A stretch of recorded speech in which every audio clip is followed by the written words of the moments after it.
My name is Pichara. I'm 12 years old. I'm at grade 6. Hello, sponsor. My name is Hirom. I'm 12 years old. I'm in grade 6.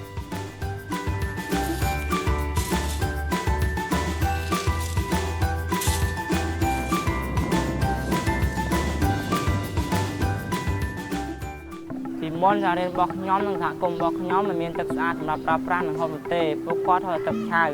ហើយសិស្សមួយចំនួនគាត់មុននឹងគាត់ហូបអាហារគាត់មិនបានលាងដៃធ្វើគាត់មានជំងឺរាគរូសជាញឹកញាប់ប៉ុន្តែបន្ទាប់ពីអង្គការទំនាក់ទំនងកម្ពុជាចុះធ្វើការអភិវឌ្ឍនិងសហការជាមួយ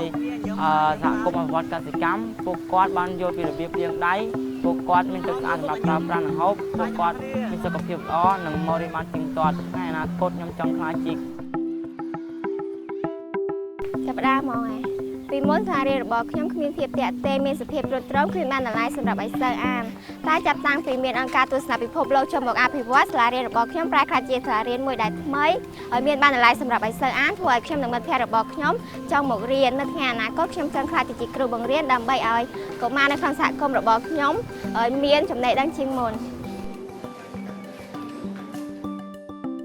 បាទពីមុននៅក្នុងសហគមន៍របស់ខ្ញុំតកតនឹងការអប់រំឪពុកម្ដាយមិនបានយល់ពីតម្លៃនៃការអប់រំទេគាត់ឲ្យកូនរបស់គាត់ជួយកិច្ចការងារផ្ទះហើយនឹងម្ដាយមិនបានយល់ពីការថែទាំរបស់កូនធ្វើឲ្យកូនរបស់គាត់ខ្វះកង្វះអាហារូបត្ថម្ភបន្ទាប់ពីអង្គការទស្សនវិជ្ជាកម្ពុជាបានចូលធ្វើការងារអភិវឌ្ឍក្នុងតំបន់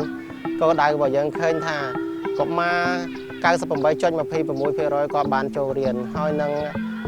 ឪពុកម្ដាយបានថែទាំកូនរហូតដល់មានអាហារូបត្ថម្ភដល់ 92.14% ថ្ងៃអនាគតខ្ញុំចង់ឃើញប្រជាជននៅក្នុងតំបន់របស់ខ្ញុំមានសុខភាពល្អនិងមានជីវភាពល្អប្រសើរឡើងពីមុនស្ត្រីពោះធំនៅក្នុងភូមិរបស់នាងខ្ញុំគាត់ជាច្រើនស្រង់ត្រេនៅផ្ទះកុមារខ្វះអាហារូបត្ថម្ភជាច្រើនក្រោយពេលអង្គការទស្សនពិភពលោកចូលមកដល់គាត់បានចុះផ្សព្វផ្សាយពីសញ្ញាគ្រោះថ្នាក់ស្រង់ត្រេនៅផ្ទះដោយពួកគាត់មានការយល់ដឹងមកឆ្លងបណ្ឌិតផ្ទៃពោះនិងឆ្លងត្រេនៅមណ្ឌលសុខភាពយល់ដឹងពីអាហារូបត្ថម្ភរបស់កុមារធ្វើឲ្យកុមារមានសុខភាពល្អពីមុនមកសហគមន៍យើងខ្ញុំជួបផលលំបាកក្នុងការបង្កបង្កើនផលព្រោះខ្វះប្រភពស្រោចស្រពនិងបច្ចេកទេសដាំដុះក្រោយពីអង្គការទស្សនពិភពលោកចូលមកដល់គាត់ផ្ដល់នៅចំណេះបច្ចេកទេសដាំដុះព្រមទាំងមានប្រព័ន្ធបន្លាយយកទៅស្រោចស្រពលើដីស្រែគ្រប់គ្រាន់ទៅថ្ងៃមុខប្រជាជនមានជីវភាពគ្រប់គ្នាធូរធារជារៀងរហូតបាទឃើញថាសហគមន៍នៅក្នុងតំបន់របស់កូនមានការអភិវឌ្ឍនិងមានការយល់ដឹងទាក់ទងនឹងព្រះជាម្ចាស់ពួកគាត់បានចូលរួមថ្វាយបង្គំព្រះជាម្ចាស់ហើយនឹងធ្វើការងារអភិវឌ្ឍបានជាច្រើននៅក្នុង